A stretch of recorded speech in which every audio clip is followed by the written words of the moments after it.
కర్నూలు జిల్లా కోర్టు సంచలన తీర్పు వెలువరించింది. 2017వ సంవత్సరం కర్నూలు జిల్లా వెల్దుర్తి పోలీస్ స్టేషన్ పరిధిలో వైసీపీ నాయకుడు చెరుకులపాడు నారాయణ రెడ్డి ఆయన అనుచరుడు సాంబశివుడిని ఓ వివాహ వేడుకకు వెళ్లి వస్తుండగా దారుణ హత్యకు గురయ్యారు. ఇక ఈ హత్యకు సంబంధించి కర్నూలు జిల్లా కోర్టు ప్రధాన న్యాయమూర్తి కబర్తి 11 మందికి యావజ్జీవ కారాగార శిక్ష విధించారు. మరో 5గురిపై కేసు కొట్టేశారని పీపీ వెంకటరెడ్డి తెలిపారు. ఈ తీర్పుతో ఫ్యాక్షన్ హత్యలు జరగకుండా ఉండాలని ఆయన కోరారు. కోర్టు వద్ద భారీగా పోలీసులు మోహరించారు. జీవిత ఖైదు పడిన ఓ ముద్దాయి ఆవేదనతో పోలీసు వాహనంలో తలతో గ్లాసును పగలగొట్టారు. 21 మే నెల 2017 జరిగింది ఈ ఇన్సిడెంట్.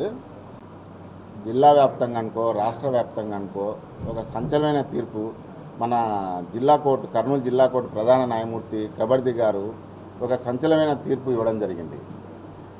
ఈ తీర్పులో చెరుకులపాడు నారాయణ రెడ్డి ఆయన అనుచరుడు సాంబశివుడిని ఈరోజు జడ్జిమెంట్ అనౌన్స్ చేయడం జరిగింది. ఈరోజు దాదాపు 16 మంది పైన కేసులు ఉంటే 5 మంది పైన అక్విటల్ అయింది. కేసు కొట్టేసినారు 5 మంది పైన.